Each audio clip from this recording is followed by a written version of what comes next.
It's Wednesday. Finally. I know on Tuesday I said it's Wednesday. It is Wednesday. It is June 25. It is supposedly the slow time in the National Football League, but as we learn every year, there really isn't a slow time for the NFL. Plenty to talk about today and not a whole lot of time to do it. I don't like to, contrary to popular belief, ramble on and on and on, but once I get going, I kind of keep going. You know, you pull the cord on the lawnmower wants to run. Let's begin with something that I didn't pay much attention to yesterday because I was caught in the never-ending spin cycle of this collusion grievance ruling that has prompted somewhere between 10 and 15 radio and podcast appearances, which we'll talk about it more coming up, but it's encouraging to me that people understand this is a big deal. Aaron Rodgers returning to the NFL for another year, playing for the Steelers. A big deal in isolation, but not really because we knew it was coming. We didn't know that yesterday he'd be visiting Pat McAfee yet again. Now, before I go any farther, let me reiterate something that I've said in the past. I don't think he should do McAfee's show this year. I don't think it helps the Steelers, and I don't think it helps him. I remember when Ben Roethlisberger used to do spots every week on 93.7 The Fan in Pittsburgh, he would say things that would become distractions. Steelers fans are going to hang on every single thing that Rodgers says, and anything he says can and will be used to fashion a narrative that will distract people from the task at hand, which is winning football games. He has no reason to do it. I'm sorry, Pat. I don't want to look. You'll be fine without Rodgers on there every week. I don't think people really care about Aaron Rodgers being on your show. I don't think they're tuning in to see Aaron Rodgers. I don't. You'll be fine. You don't need Aaron Rodgers, and Aaron Rodgers doesn't need to do it, and the Steelers need him not to do it. Okay, with that said, the big headline from his appearance yesterday with McAfee was, I'm pretty sure this will be my final season. I did a thing yesterday with the Golics about the collusion situation. Before we got to it, they asked me for my thoughts on what Rodgers said, and I said, look at what his words were.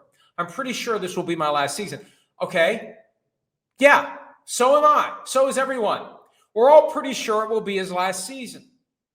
I don't even know why that's a headline. I know we wrote the story at PFT, and we have to, because he addressed it. But what's he saying? He's not saying anything we don't already know. Of course, it's fairly clear it's going to be his last season. And he said, well, that's why I did a one-year deal. That has nothing to do with it. Okay, if you do more than a one-year deal, that's for cap reasons. And you can do a 2-year deal and then retire. You can do a 1-year deal and do another 1-year deal. I'm pretty sure it's going to be my last season isn't news, although it became news. I get it because he said it. But it really doesn't tell us anything we didn't already know. We're all pretty sure it's going to be his last year. Here's the point that I made the other day. If it goes really well this year, both player and team should beware. No guarantee it's going to work for a second year. And I think for Rodgers, it's about finding the right moment to exit the stage for good. After the 2 disastrous years with the Jets, probably not the best way to go out.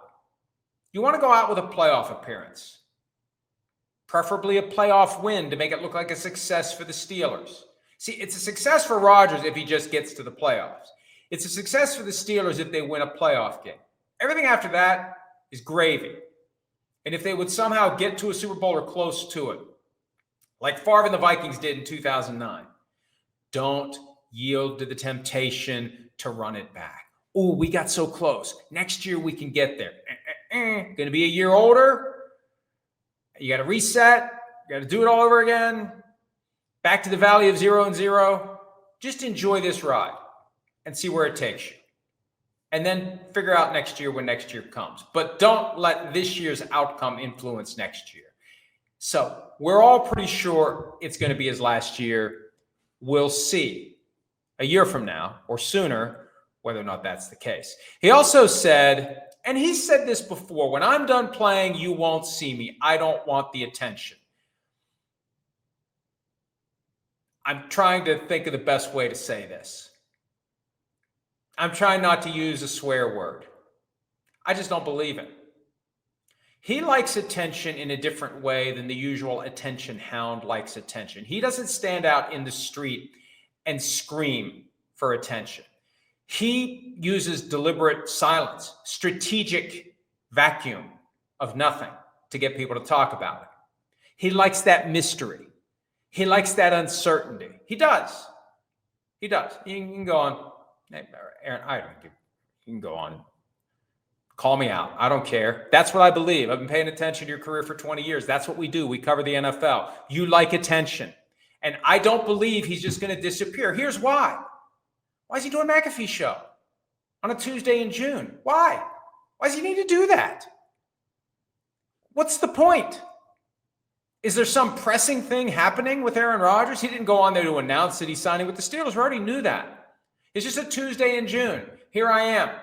Here I am to talk about whatever I want to talk about. But when I'm done playing, you'll never hear from him again. Baloney. Baloney. Here's how you can prove, Aaron, you want to prove to us that you truly can walk away from the spotlight? Don't do the McAfee Show this year. Just don't do it. Do your Wednesday press conference, do your post-game press conference, and leave it at that. Fulfill your media obligations and leave it at that. Don't do anything else. So, again, maybe he doesn't even realize how he's going to feel when he's done playing and nobody cares about him anymore. That's the thing. You go from being guy that people intensely care about to guy no one cares about. Are you going to live out your next 40, 50 years as guy no one cares about when you've spent most of your adult life as the center of attention? Can you do that? Maybe you can. But I just have to go on the evidence that I have available to me. The fact that you can't go a month of June without popping on to McAfee's show and being the center of attention for 40 minutes or however long the conversation was, I haven't watched it yet, that tells me you're not going to be able to do it when you're done playing.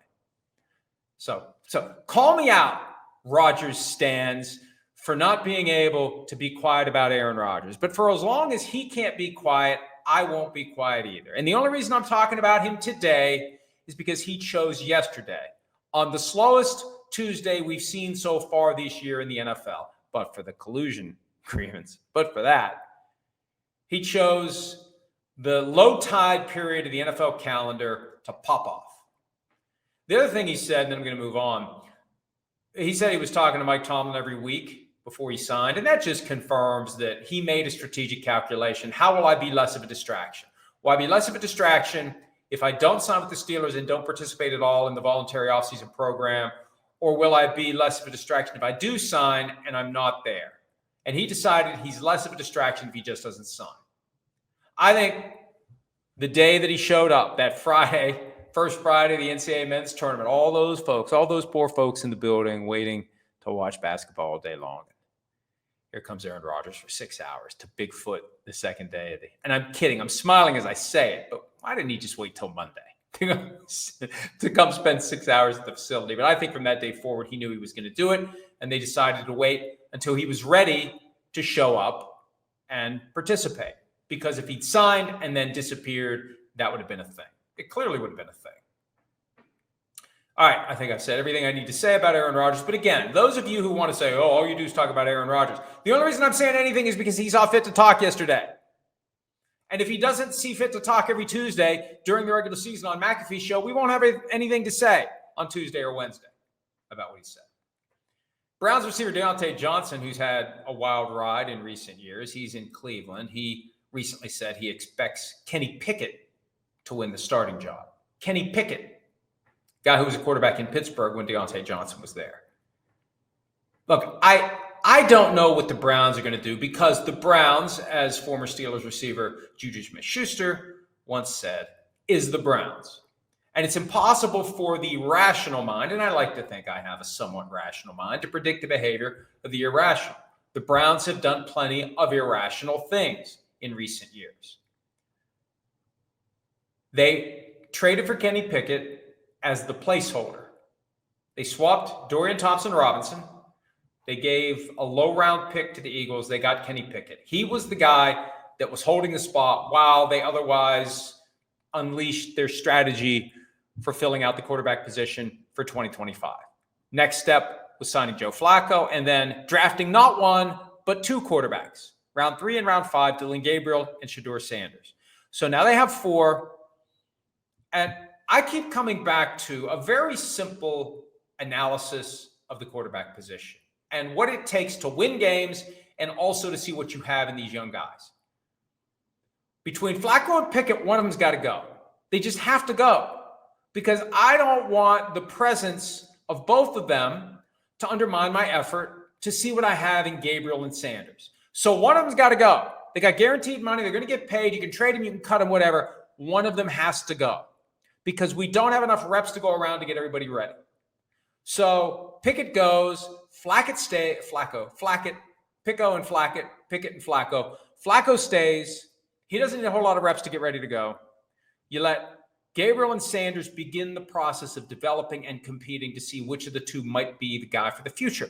Knowing that, because you also have the Jaguars' first-round pick next year, if there's a great prospect, potential franchise quarterback, you could go none of the above post-2025. I mean, think about that. And that would arguably be the ultimate Browns move. 5 quarterbacks currently on the roster. Next year, the starting quarterback will be none of them. But let's find out. All the more reason to find out what you have in Gabriel and Sanders. So I don't know why Johnson thinks Pickett will be the starter. But for me, the light went off when Mary Kay Cabot of Cleveland.com pushed the idea that, obviously, as fed to her by the Browns, the team she covers, that the Browns may carry 4 quarterbacks, not just through training camp, but onto the 53-man roster, through the trade deadline, through the end of the year if necessary.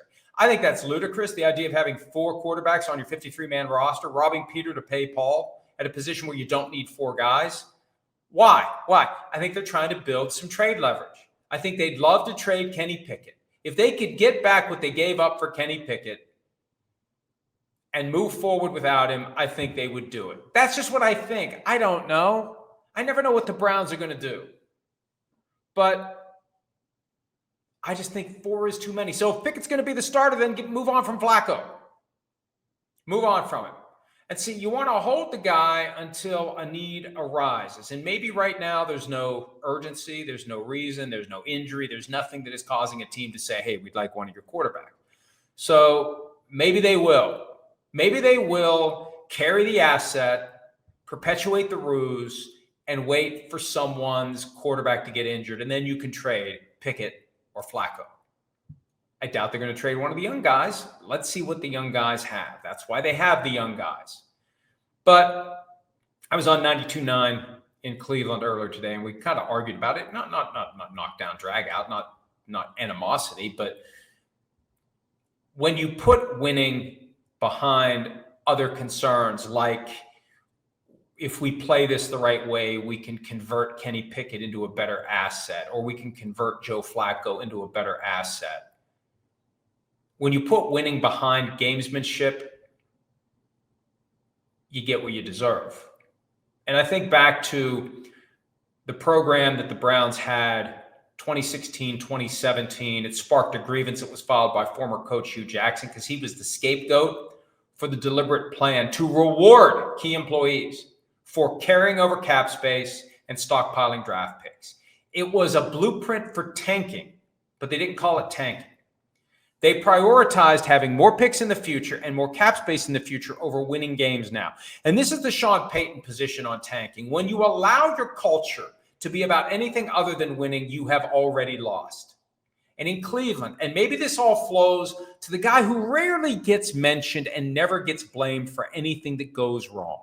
We just assume Jimmy Haslam is the typhoid Mary of all the problems with the Browns, and maybe he is. But Chief Strategy Officer Paul DePodesta, is he the guy cooking up these schemes? Is he the guy that is putting winning behind maximizing our assets, leverage? Oh, the board says Shedeur Sanders is the best player. Never mind the fact that we don't need a quarterback right now, right? Whose bright idea was it to give Deshaun Watson a 5-year fully guaranteed contract? Was it DePodesta? That guy never takes any flack. And to the extent that the team has a chief strategy officer, I'm sorry. And Browns fans, you can agree with me on this. Whatever strategies they're cooking up suck.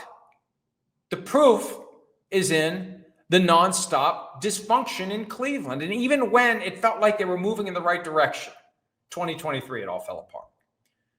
Put winning first. That's the key. It's simple. Football is simple. Put winning first. Forget about all the other stuff. Put winning first. Okay.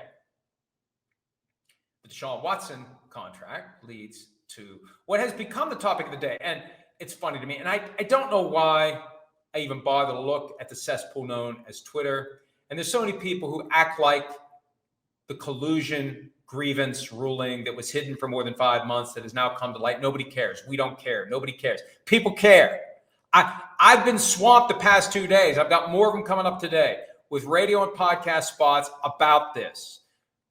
People who cover the game understand it's a big deal, that the NFL got caught with its hand in the collusion cookie jar. Where do we go from here? How do we get here? And where do we go from here?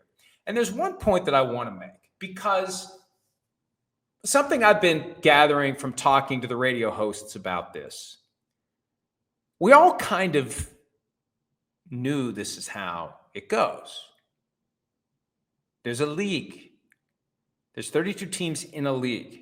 They get together 4 times a year. They compare notes. They have a management council that is there to herd the cats.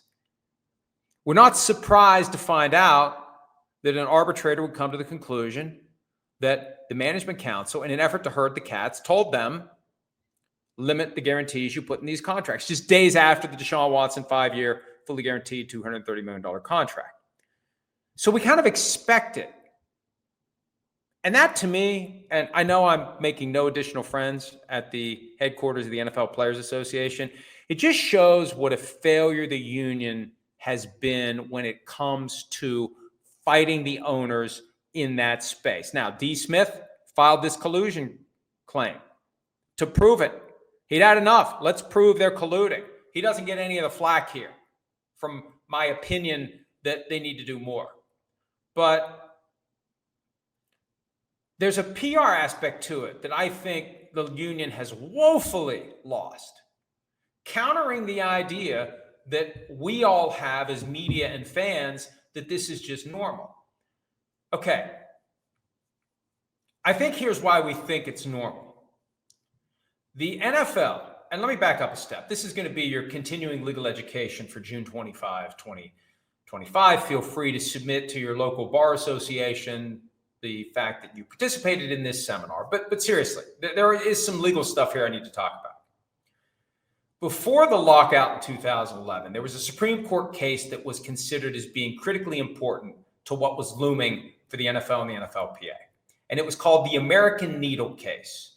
And it was an antitrust case against the NFL. American Needle, I think, was a company that had an apparel deal. And it was challenging the NFL for engaging in antitrust violations as related to this company. And one of the NFL's arguments is it was a single enterprise. It's not 32 independent teams. It's a single enterprise, and therefore it's allowed. It has a license to engage in antitrust violations because it's one business. The Supreme Court found it's not. The Supreme Court found that the NFL is 32 independent businesses that are in competition on all things, financially and competitively. Now, and that's important. And that set the stage for some of the leverage that the union had after the lockout started. The union disclaimed interest, which basically means it shut down. It sued the league for antitrust violations. It used that litigation as leverage to get the best possible deal.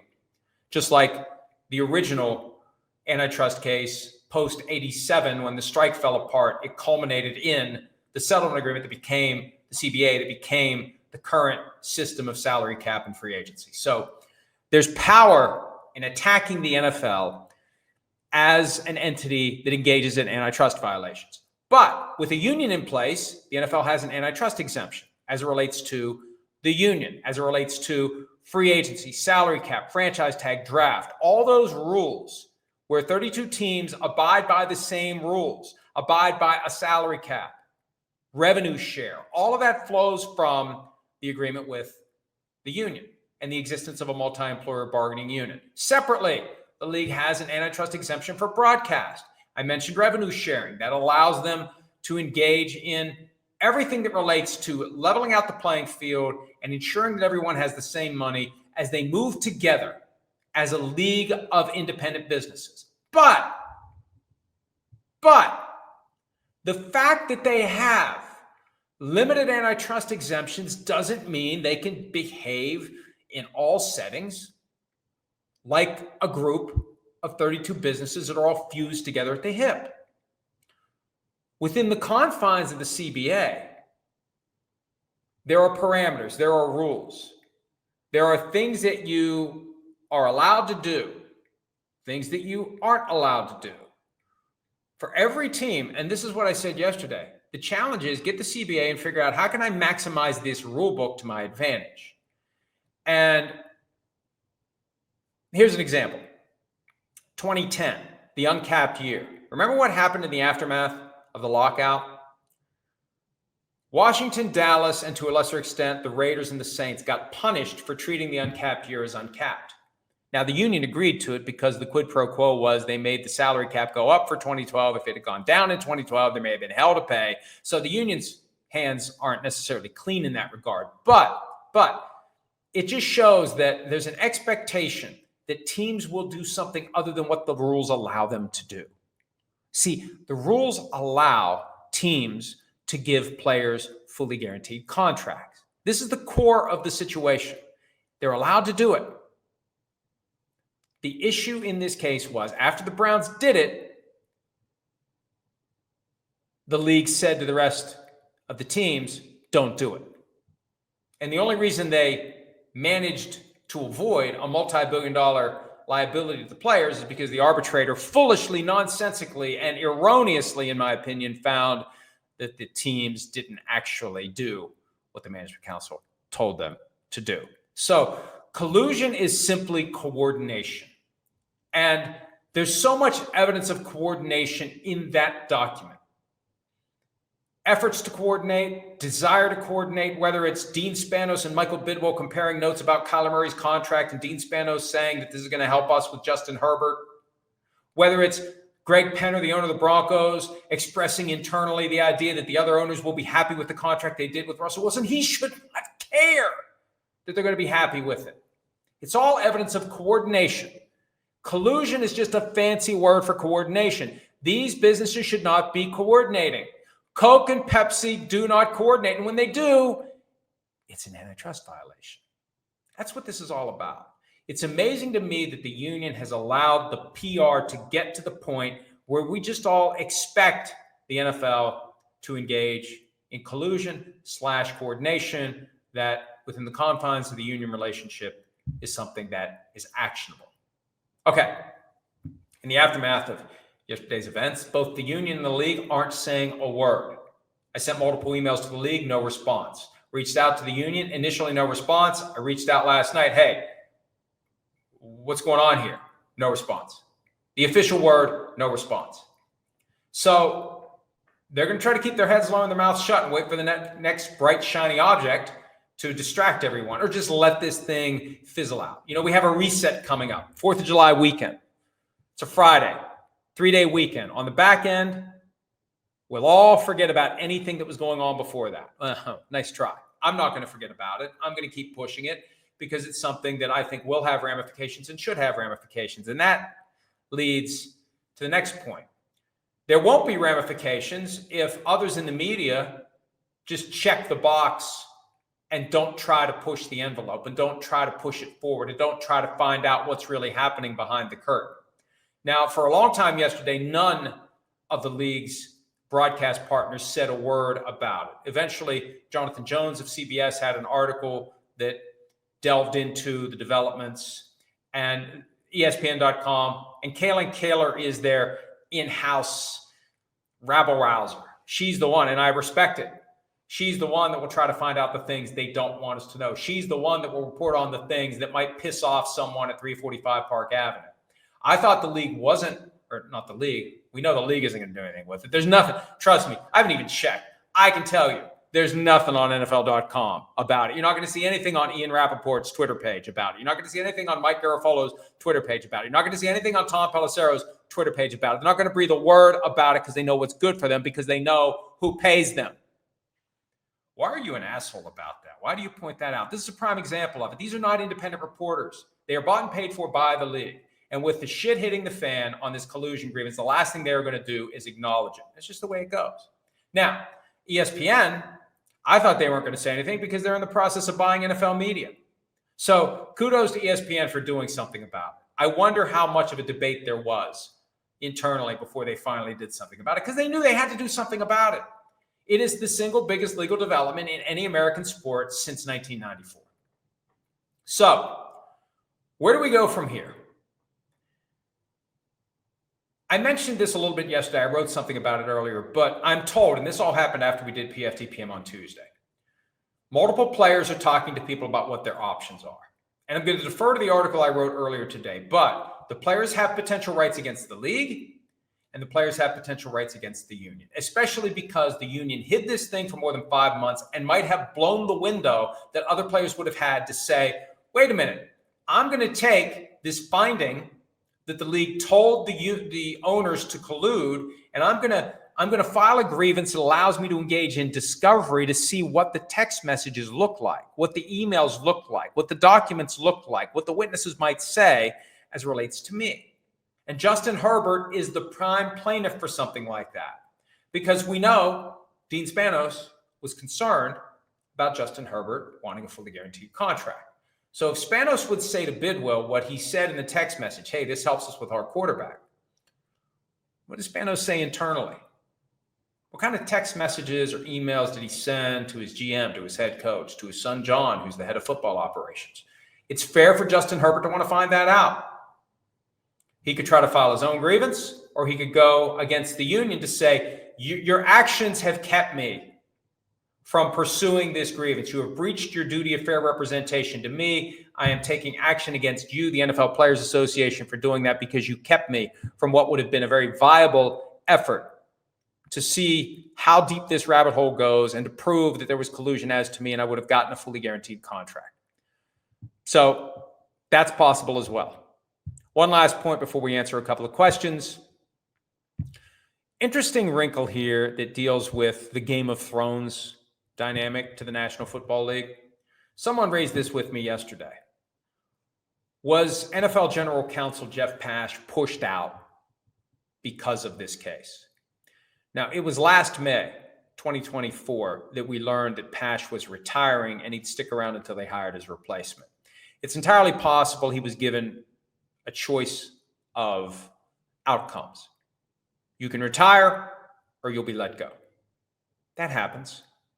That happens. That's why in any organization, when you get the memo that someone's leaving, we always scour over the language to see, is it pursue other interests or spend more time with family?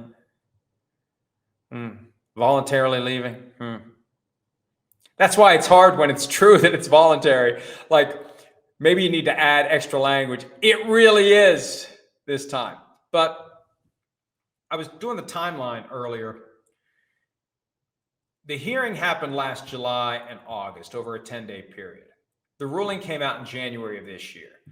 Pash made it known in May of last year that he was leaving. But by the time they got to May, they would have done the discovery and they would have known that it was Pash's email to Goodell that set this whole thing in motion. Pash sent the email to Goodell about the impact of fully guaranteed contracts and what they need to do, and Goodell simply responded. Goodell's not a lawyer.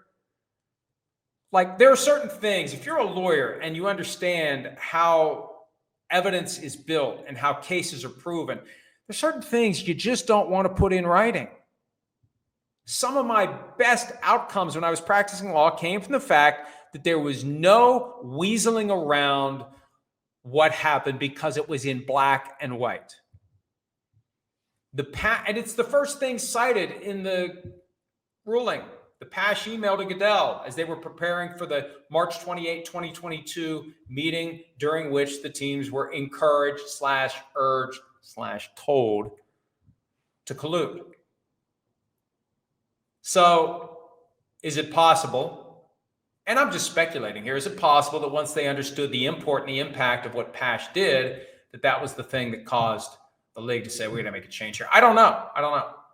But someone who deals with these folks and operates in that space, raised with me yesterday whether or not Pash was pushed when he was pushed after many years of competent, loyal service to the league.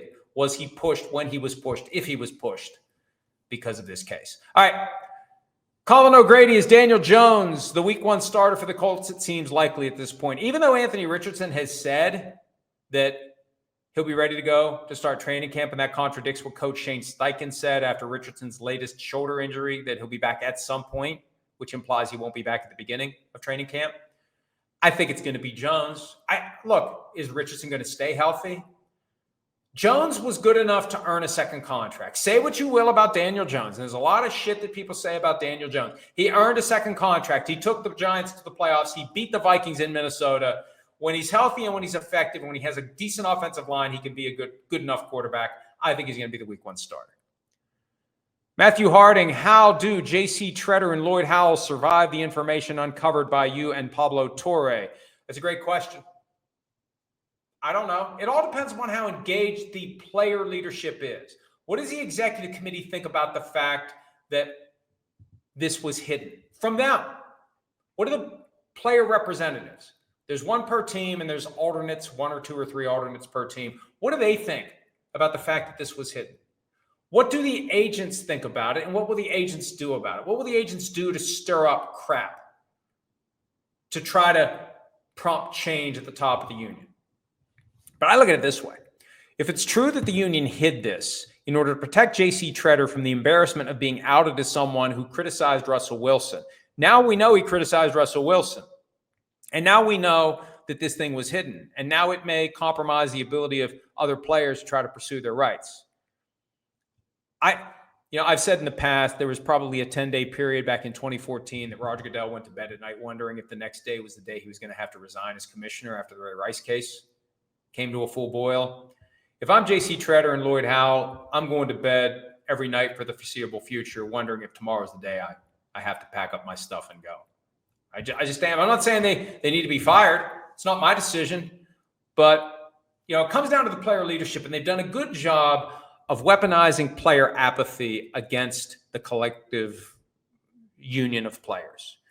They were able to push through some changes to the Constitution and do a hiring process that culminated in Lloyd Howell getting the job a couple of years ago in secret with the players not knowing what was going on, and nobody seemed to care. That's really the question. Do the players care? Do they care? Based upon some of the things I heard yesterday, I think some of them do. Do enough care to really get to the bottom of what happened. And part of it also is, if you manipulate it the right way, the players feel like they're being questioned, and their pride then becomes an issue. How dare you question us? You're making us look bad. So if we would move on from Howell and or Tretter, we look bad because we entrusted them with these positions in the first place. They could circle the wagons here. I don't know. Jordan Davey, who could potentially set a new precedent with a fully guaranteed contract? Lamar Jackson, Caleb Williams, CJ Stroud. Owners can't hide with the collusion grievance findings now out and available to the players. That's going to be an interesting point. And the first guy up, well, Lamar technically is up now. And the Ravens need to get his contract extended because he's got a $75 million cap charge next year. He's got a $75 million cap charge the following year. It's going to be impossible to franchise tag him after this contract expires because of and when I say 75 million, I mean next year, 26, and 75 million the year after that, 27. And then the contract expires. The franchise tag number will be 89 million based upon the current cap number for 2027. They need to extend this deal. And you know what? Why not give him a fully guaranteed contract? This is the point I've been waiting to make, and I'm glad that the planets have lined up that I can remember it and do it. Typically, for a franchise quarterback, he declares himself early in his career as a franchise quarterback, and he remains a franchise quarterback until he retires. Someone told me years ago, there's no reason to cut a franchise quarterback. You're never going to do it, so there's no reason to have a guaranteed contract. Franchise quarterback that signs for 7 years is not going to be cut. You think Patrick Mahomes is going to be cut? Do we think Josh Allen is going to be cut? Is Lamar Jackson going to be cut? The thing that makes this whole Deshaun Watson thing so strange, he's the first guy to get the 5-year fully guaranteed contract, and he's the last guy that should have gotten it. It's been a disaster for the Browns. So now, if you're willing to put the money in escrow, and I think that there was hesitation from the Ravens, but why would there be hesitation? Because the league doesn't want us to do this. Because the league doesn't want fully guaranteed contracts to spread. But if anybody on a team can be justified in having a fully guaranteed contract, it's a franchise quarterback. Because a franchise quarterback is always going to stay a franchise quarterback. A franchise quarterback isn't suddenly going to forget how to play. A franchise quarterback is going to continue to be among the elite players in the NFL for all of his career. The Chiefs could fully guarantee Mahomes' deal. The Ravens could fully guarantee Josh Allen's deal. The Bengals could fully guarantee... What in the world? Why am I blanking on Joe Burrow's name, for crying out loud? I'm so cranked up, I'm forgetting the names of some of the best players in the game. Lamar Jackson. He could get a fully guaranteed contract. There aren't many. C.J. Stroud, fully guaranteed contract. We're all watching. We're all paying attention. What are you going to do, Cal McNair? What are you going to do, Nick Caserio, after C.J. Stroud's third regular season ends? Are you going to give him a fully guaranteed contract? Are they going to continue to hold the rope now that we know they're holding the rope? Or will they be emboldened? It's very possible they'll become even more blatant. Hell, they already caught us. They caught us colluding. And they found that we didn't. Let's keep colluding. This could get very interesting. But at some point, one of these teams just needs to say, screw it. We're doing our own thing. If the league doesn't like it, that's their problem. We got a quarterback that we're going to keep. We'll go ahead and guarantee his contract because we know he's going to be the guy that we want to have around for the foreseeable future. One last point. And I keep forgetting to bring people want to see the trading cards. I keep forgetting to bring them down. Two things real quickly, because I got something in 5 minutes that I have to do. One, Skip Bittman. What happened to the Sunday Ticket lawsuit? They want $378 to renew for returning customers. Look, that's on appeal. Last year, right around to the day, $4 billion plus verdict. It would have been tripled if it was an official final order from the court. The court instead threw out the entire amount. The NFL is appealing the finding that the Sunday Ticket pricing is an antitrust violation by the league. The plaintiffs are appealing the fact that they proved antitrust, but they got no damages. And for now, the league has done nothing to change the pricing. The idea that we have to charge an exorbitant price for Sunday Ticket to discourage people from buying it so they'll choose to watch the games that are available in their local markets on CBS and Fox. That's what that case is all about.